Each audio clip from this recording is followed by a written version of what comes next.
Mega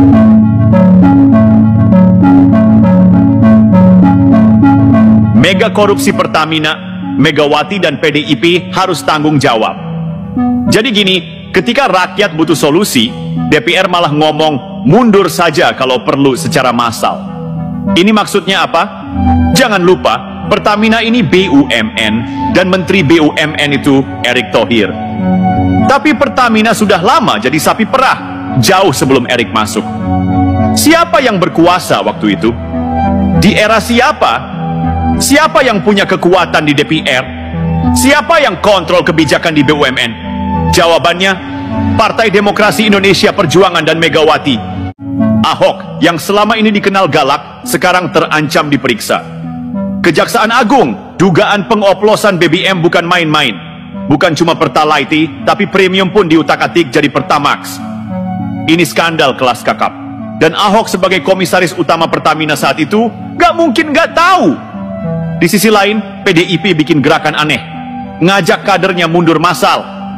Loh, ada apa? Takut sesuatu bakal terungkap? Atau ini strategi biar bisa playing victim?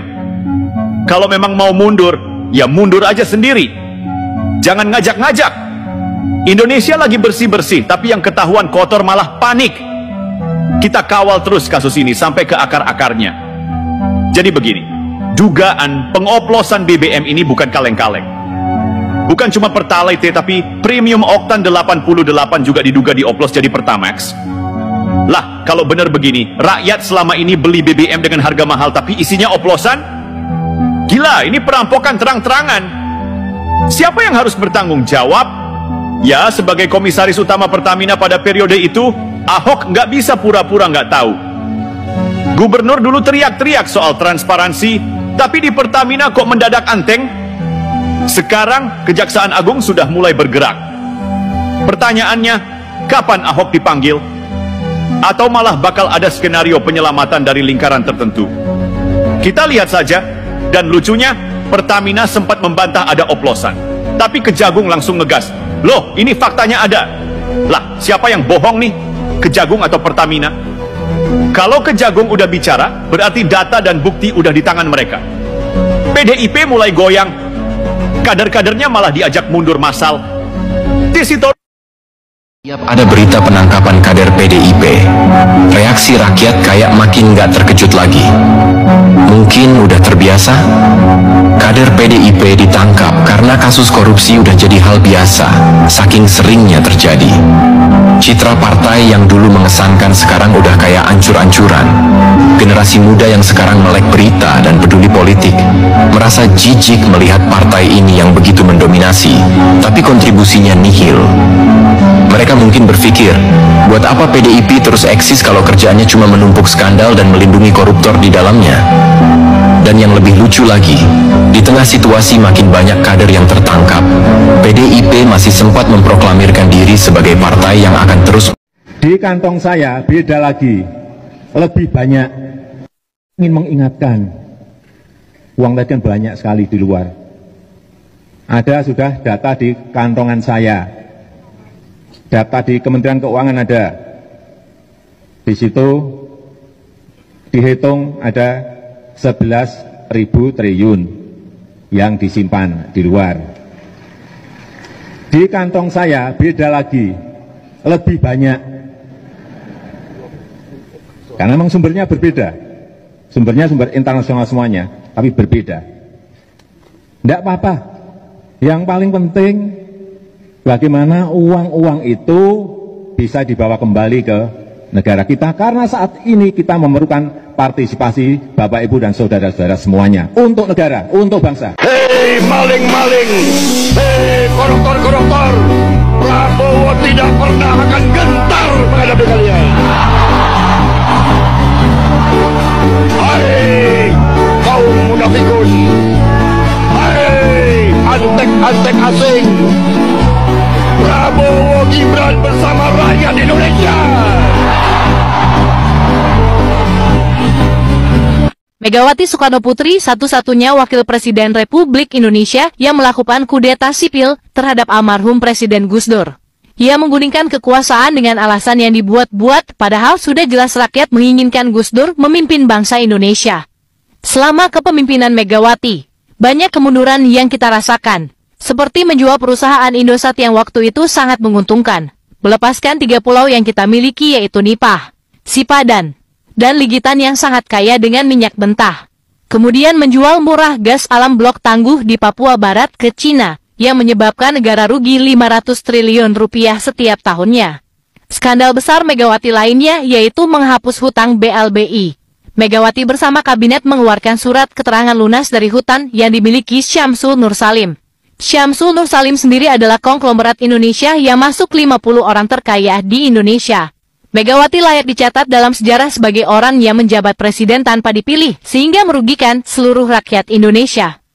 Partai Merah dalang dibalik mafia migas. Mereka teriak berantas mafia, tapi ternyata mereka sendiri yang atur permainannya.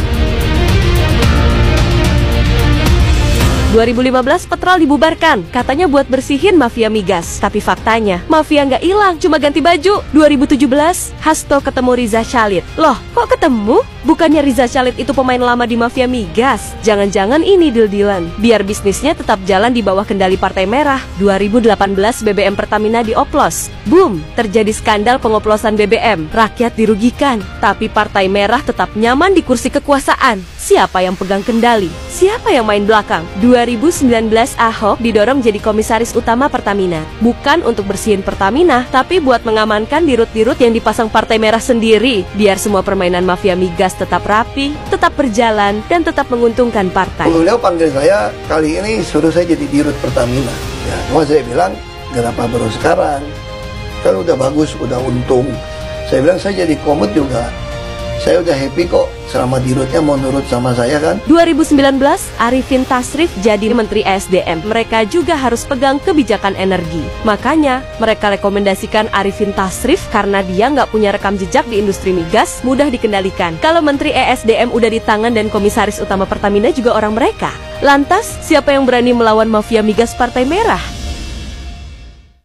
Pak Jaksa Agung sama Pak Prabowo ini kompak banget ya. Dulu sama-sama di Kabinet Indonesia Maju. Pak Prabowo jadi Menhan, Pak Burhanuddin jadi Jaksa Agung. Sekarang Pak Prabowo jadi Presiden, Pak Burhanuddin dipilih lagi jadi Jaksa Agung. Pak Burhanuddin juga salah satu orang yang jadi andalan Pak Prabowo di Kabinet Merah Putih, terutama di bidang penegakan hukum ya. Di momen ini, pas tahu Harvey Muiz cuma divonis 6,5 tahun sama pengadilan, Pak Prabowo nanyain banding langsung ke Jaksa Agung. Vonisnya jangan terlalu ringan lah.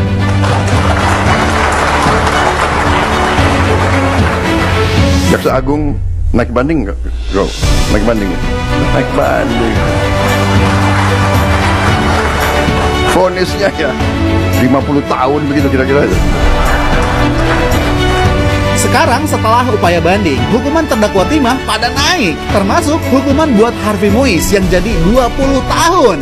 Mantap ya, Kejaksaan juga jadi institusi kepercayaan Presiden Prabowo buat nanganin perkara korupsi. Jaksa Agung dan para Jaksa Agung muda sampai dipanggil khusus sama Pak Prabowo. Emang cocok sih dua orang ini. Jadi kalau ada gangguan atau ancaman pas lagi nyelidikin kasus, backupnya langsung Presiden. Menurut kalian, kedekatan Jaksa Agung sama Presiden Prabowo ini jadi faktor meningkatnya kinerja kejaksaan nggak sih? Sekarang makin gaspol banget tangkapin koruptor. Sejak Pak Prabowo menjabat jadi presiden, banyak sekali kasus korupsi yang terbongkar. Setiap ada penangkapan koruptor, bobrok sekali ya negara ini, bobrok sekali negara ini. Ya memang bobrok negara kita itu. Terlalu banyak koruptor di negara kita, terlalu banyak orang-orang bermental maling di negara kita. Dan di saat ada presiden yang berkomitmen ingin membasmi para koruptor itu, ingin memberantas para maling-maling duit rakyat ini, bahkan ada kasus yang sudah bertahun-tahun lamanya tidak tersentuh bisa dibongkar, harusnya kita dukung dong. Kita dukung presiden kita yang ingin memberantas para koruptor itu yang sudah membuat negara kita ini bobrok. Bukannya malah di demo, mau dilengsarkan. Katanya akademisi, katanya intelek, tapi kenapa pemikirannya terbalik-balik? Harusnya kita dukung yang mau membasmi koruptor, bukannya mendukung para koruptor. Ya gimana negara kita nggak makin bobrok kalau pola pikir rakyatnya begitu, malah membela koruptor? Kayak mana ini ya? Kalian lebih percaya omongannya Pak Jokowi atau Pak Hasto yang tanpa bukti itu mengenai siapakah dalang dari pelemahan KPK? Kalau dilihat dari rekam jejak, Pak Jokowi memang tidak mau menandatangani revisi Undang-Undang KPK yang sudah disahkan oleh DPR.